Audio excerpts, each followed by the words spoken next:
Welcome to variety food kitchen. இன்றைக்கி கருவாடு தொக்கு எப்படி செய்கிறதுன்னு பார்க்கலாம். கருவாடு, சாலை கருவாடு ஒரு 6 கருவாடு எடுத்திருக்கேன். நல்லா கழுவிட்டு எடுத்து வச்சுருக்கேன். சின்ன வெங்காயம் ஒரு 150 கிராம் சின்ன வெங்காயம் சின்ன சின்னதாக கட் பண்ணி வச்சுருக்கேன். 2 நாட்டு தக்காளி சின்னதாக கட் பண்ணியிருக்கேன்.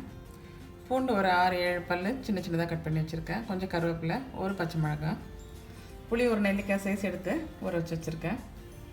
1 ஸ்பூன் மிளகாத்தூள், 1 ஸ்பூன் தனியாத்தூள், 1/2 ஸ்பூன் மஞ்சத்தூள். ஒரு பேனில் 3 ஸ்பூன் நல்லெண்ணெய் ஊற்றிருக்கேன். இப்போ கடுகு சேர்த்துடலாம். கடுகு பொடிஞ்சதும் 1 ஸ்பூன் சீரகம் அதில் ஆட் பண்ணிடலாம். இப்போ நம்ம கட் பண்ணி வச்சுருக்கிற வெங்காயத்தை அதில் சேர்த்துடலாம்.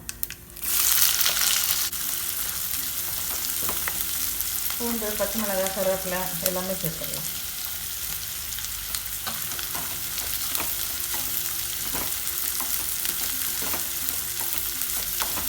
ரெண்டு 3 நிமிஷம் நல்லா வதங்கட்டும். வெங்காயம் நல்லா வதங்கிருச்சு. நம்ம எடுத்து வச்சுருக்க தக்காளி அதில் ஆட் பண்ணிடலாம்.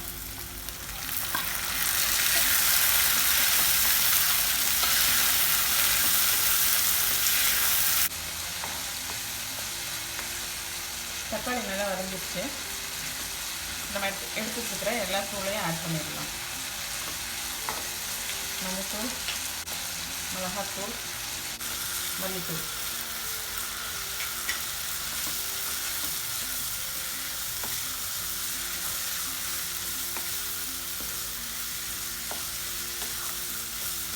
ஒரு நிமிஷம் வதங்கினதுக்கப்புறம் கருவாடு சேர்த்துடலாம். தக்காளி, மசாலா எல்லாமே நல்லா வதங்கிருச்சு. இப்போ நம்ம எடுத்து வச்சுக்கிற கருவாடு அதில் ஆட் பண்ணிடலாம்.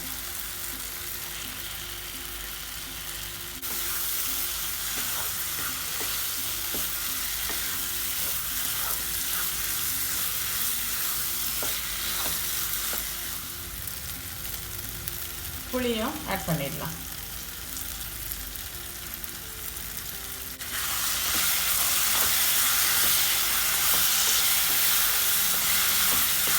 கொஞ்சமாக தண்ணி ஆட் பண்ணிக்கலாம்.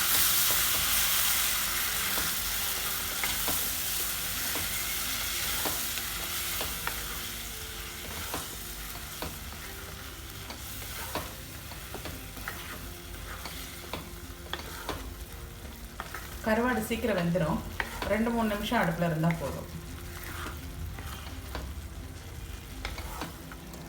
5 நிமிஷம் ஆயிடுச்சு.